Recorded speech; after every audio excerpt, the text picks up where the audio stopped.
सारा मवाद जल जाने के बाद ये बिल्कुल बिल्कुल ठोस हो गया। ये देख रहे हैं आप, ये देखें, ये बिल्कुल अब ठोस हो गया।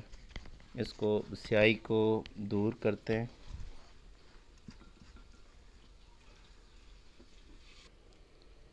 जहाँ तक पॉसिबल हो इसको कोशिश कर रहा हूँ कि साइडें इसकी क्लियर और साफ़ हो जाएं। ये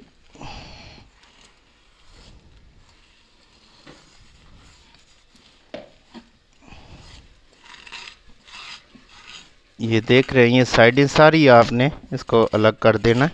हमें ये सिर्फ ये चीज़ चाहिए जो नीचे चिपसान शुदा है, सिमल फार, हमें ये चीज़ चाहिए।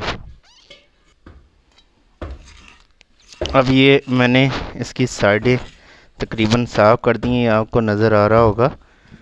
बाकी ये वैसे स्याही है जो सिर्फ धोने से ही जाएगी भाई। एक मिनट, मैं इसको ये कर दिया। अब चिपसान शुदा शिमल फार को बहिफाजत इसको हम अलहदा कर लेते हैं।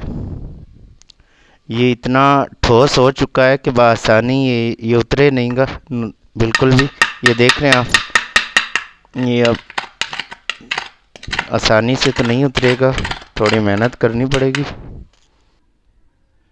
काफ़ी मेहनत के बाद हमें कुछ कामयाबी तो हो गई है। ये स्याही वगैरह इससे ना हटा दें और ये अच्छे से अच्छा अरक इसका बन जाएगा।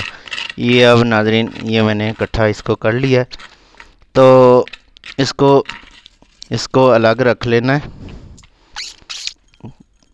मैं इसको दूसरे आम दस्ते से इसको बिल्कुल बारीक पाउडर करके तो इसे सदफ के अंदर रख दूंगा और सुबह तक का इंतज़ार करेंगे। ये हो गया।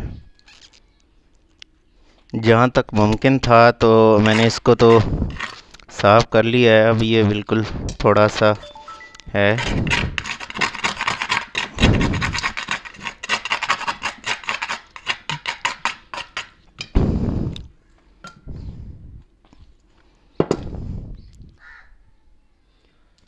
इसे बिल्कुल बारीक कर लिया जाए ताकि ये बिल्कुल पाउडर से भी बिल्कुल बारीक हो जाए। ये अब तकरीबन पाउडर हो गया है, ये आप देख रहे हैं। जहाँ तक हिम्मत थी कर लिया इसको पाउडर, ये आप देख रहे, ये देखें जी, ये देखें आप, यहाँ बिल्कुल पाउडर हो गया। इसे सदफ पे रखते हैं।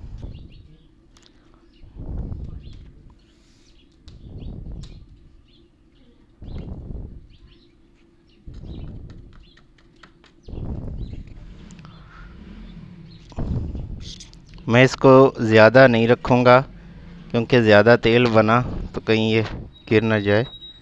मैं कम ही रखूँगा इसको इस तरीके से आपने बंद कर देना है। अब इसको रख देंगे रेत के दरमियान शबनम में।